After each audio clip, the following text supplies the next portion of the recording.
amigos, mais um encontro do Evangelho no Lar e pedimos ao Senhor Jesus, aos amigos espirituais, que nos ajudem no recebimento das reflexões e dos ensinamentos, assim como os nossos amigos que nos visitam para também ouvir as reflexões. Senhor Jesus, obrigada pela oportunidade. Que nossos corações estejam abertos para todos os ensinamentos e reflexões. Assim seja. Olá a todos. Vamos à leitura do capítulo 16 do Evangelho segundo o Espiritismo. Não se pode servir a Deus e a Mamon. Faremos a leitura do item Utilidade providencial da fortuna. Provas da riqueza e da miséria. Se a riqueza devesse ser um obstáculo absoluto à salvação daqueles que a possuem, assim como se poderia inferir de certas palavras de Jesus, interpretadas segundo a letra e não segundo o espírito, Deus, que a dispensa, teria colocado nas mãos de alguns um instrumento de perdição, sem recursos, pensamentos que repugnam a razão.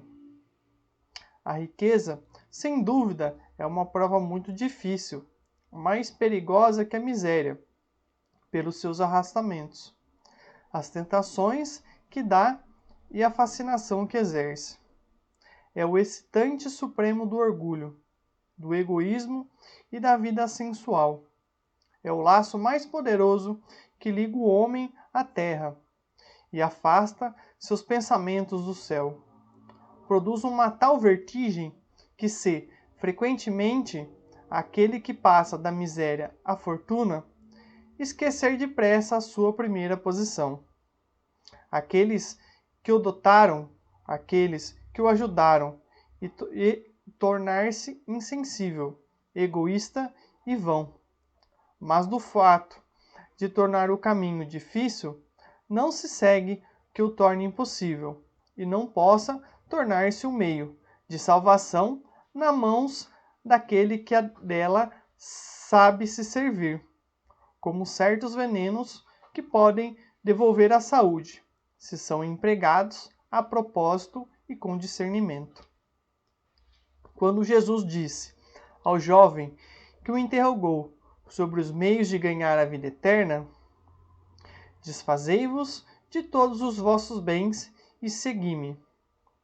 Ele não entendia estabelecer como princípio absoluto que cada um deva se despojar daquilo que possui, e que a salvação só tem esse preço, mas mostrar que o apego aos bens terrestres é um obstáculo à salvação. Esse jovem, com efeito, se acreditava quite, porque tinha observado certos mandamentos, e todavia recua ante a ideia de abandonar seus bens. Seu desejo de obter a vida eterna não ia até esse sacrifício. A proposição que Jesus lhe fez era uma prova decisiva para pôr a descoberto o fundo do seu pensamento. Ele podia, sem dúvida, ser um perfeito homem honesto, segundo o mundo, não fazer mal a ninguém, não maldizer o seu próximo, não ser vão nem orgulhoso, honrar o seu pai e a sua mãe, mas tinha a verdadeira caridade, porque sua virtude não ia até a abnegação. Eis que o Jesus quis mostrar. Era uma aplicação do princípio. Fora da caridade não há salvação. A consequência dessas palavras, tomadas em sua acepção rigorosa, seria a abolição da fortuna, como nociva à felicidade futura, e como fonte de uma multidão de males na terra. E seria, além disso, a condenação do trabalho que a pode obter. Consequência absurda que o conduziria o homem à vida selvagem, e que, por isso mesmo, estaria em contradição com a lei do progresso, que é uma lei de Deus. Se a riqueza é a fonte de muitos males, se ela excita tanto as más paixões, se provoca mesmo tantos crimes, é preciso tornar-se não a coisa, mas ao homem que dela abusa, como abusa de todos os dons de Deus. Pelo abuso, ele torna pernicioso o que lhe poderia ser útil. É a consequência do estado de inferioridade do mundo terrestre. Se a riqueza não devesse produzir senão o mal, Deus não a teria colocado sobre a terra. Cabe ao homem dela extrair o bem. Se ela não é um elemento direto do progresso moral, é, sem contradita, um poderoso elemento de progresso intelectual. Com efeito, o homem tem por missão trabalhar pelo aprimoramento material do globo. Deve desbravá-lo, saneá-lo, dispô-lo, para receber um dia toda a população que a sua extensão comporta, para alimentar essa população que cresce sem cessar. É preciso aumentar a produção. Se a produção de uma região é insuficiente, será preciso ir procurá-la fora. Por isso mesmo, as relações de povo a povo tornam-se uma necessidade. Para as tornar mais fáceis, é preciso destruir os obstáculos materiais que as separam, tornar as comunicações mais rápidas.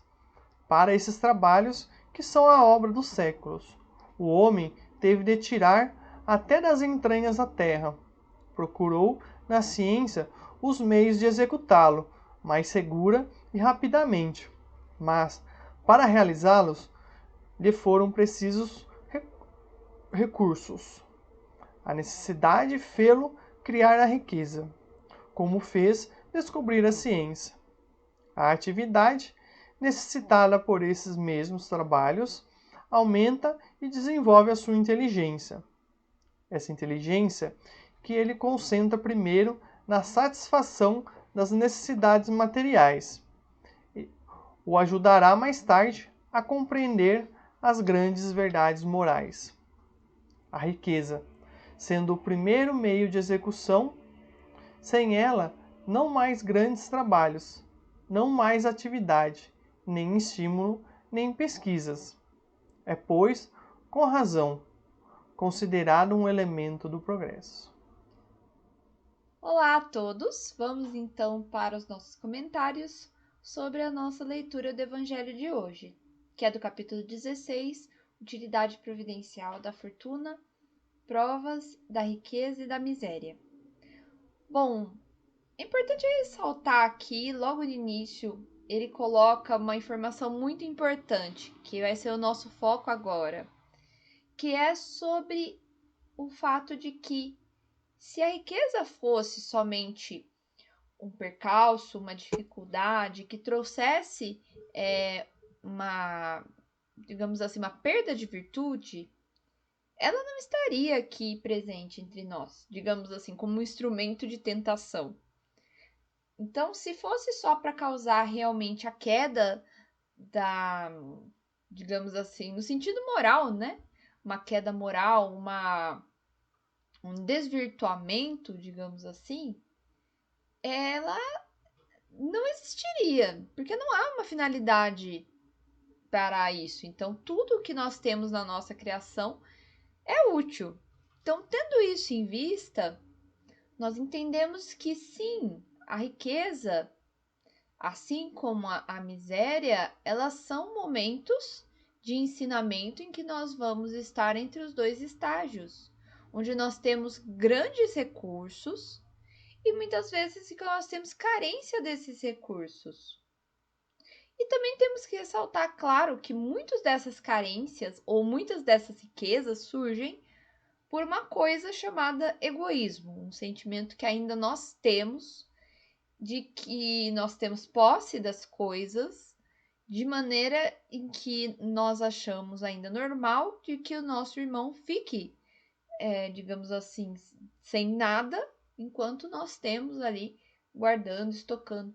Então, são estágios. Nós estamos aí, pouco a pouco, avançando nesse conhecimento de que sim, nós precisamos dividir, nós precisamos fazer uma justa, digamos assim, divisão, né, dos nossos bens.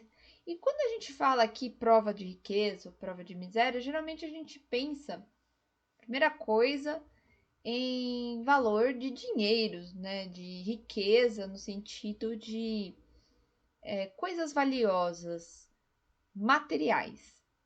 Mas nós podemos pensar também que essa riqueza, ela pode ser sim uma riqueza de saúde, uma riqueza de patrimônios no sentido de educação, riquezas que nós às vezes não medimos, né? Não mensuramos, mas que são muito, muito importantes e que mostram como a gente é privilegiado.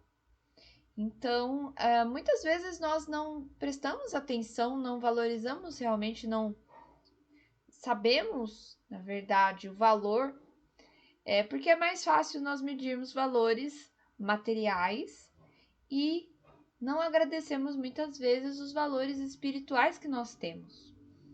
Então, de fato, quando Jesus diz nessa parábola que é bem lembrada aqui, em que aquele jovem busca Jesus, dizendo que ele já tinha conhecimento de todas as verdades, né, digamos assim, da doutrina de Jesus, já entendia todos os mandamentos, mas que no momento em que Jesus diz para ele: se desfaz de todos os vossos bens e me segue, esse jovem não consegue, ele ainda está apegado a esses bens.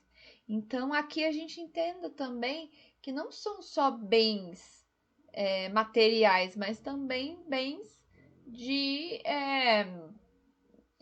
posse também de, de mental, né? Digamos assim, de educação, de prestígio, aqui no caso, né? Bem falado, de que ele estava se referindo a uma situação ali de abandonar aquela vida fútil que aquele jovem tinha até aquele momento. Mas aí ele é confrontado com aquela realidade de que, por mais que ele soubesse os ensinamentos de Jesus, ele realmente não estava pronto para ser caridoso, para dividir com o próximo essas riquezas que ele tinha. Então, a proposta de Jesus é bem legal aqui a gente então ressaltar que é essa, de nós sermos menos egoístas, mais caridosos e entender que muitas coisas úteis também vêm desses bens, né? Muita, na verdade, nas áreas da saúde, da educação, por exemplo, no auxílio ao próximo, é preciso ter recursos e muitas vezes recursos materiais. Se nós temos para doar, estamos já assim, mais no sentido de estarmos mais possibilitados, na verdade, né? Seria essa palavra. Então, isso é uma, assim, nós devemos realmente sentirmos gratos de ter condições de ajudar. E se ainda não temos, nós ainda também devemos ser gratos porque é uma provação, é um momento em que nós estamos também recebendo ajuda, sabendo às vezes quanto nós somos importantes para outras pessoas que nos auxiliam, né? Então, aí a gente tem aquela questão também bem difícil do nosso orgulho, né? É difícil ser ajudado, não é fácil. Mas o fato de nós nos exercitarmos, hoje nós estamos precisando de ajuda, amanhã nós estaremos ajudando. Às vezes não na mesma moeda, mas ajudando com o nosso tempo, com os nossos outros recursos, que nós somos muito privilegiados aí, como falamos, né? Muito, muito ricos em outros sentidos, tá? Então, aqui é colocado também para fechar o nosso capítulo de que essas fontes, esses recursos maravilhosos que nós temos na natureza, recursos que nós temos nas nossas mãos, na nossa inteligência, enfim, no nosso dia a dia, Nós temos que valorizar sim, e a missão é utilizarmos com um benefício ao próximo, porque nós seremos com certeza confrontados com a nossa consciência depois do que a gente fez, quantas vidas nós assim realmente ajudamos, iluminamos de alguma forma ou não. Então a riqueza tá aqui, que nós possamos pedimos, né, a Deus, agradecemos essas leituras e também pedimos para que a gente possa abrir os olhos sobre como utilizar esse recurso, quão útil ele é e começar em nós. Eu acho que se todos nós temos essas riquezas diferentes, nós podemos sim usar em favor do nosso próximo e que a gente possa realmente poder ajudar, né? Principalmente porque ajudando ao próximo nós nos ajudamos. Igual falamos aqui, sermos menos egoístas, menos, digamos assim, donos das coisas e mais donos de nós mesmos, né? Digamos assim, da nossa própria melhoria espiritual. Então, que agora nós possamos ir para nossas orações com essas reflexões. Que assim seja. Depois dessas palavras, das reflexões ditas, né? Muito para se pensar, muito para se realizar, e que nós possamos seguir sempre em frente, tendo o Senhor Jesus Cristo como nosso mestre, nosso farol que nos guia nesse caminho, que é longo, mas que com persistência nós chegaremos lá. Assim seja.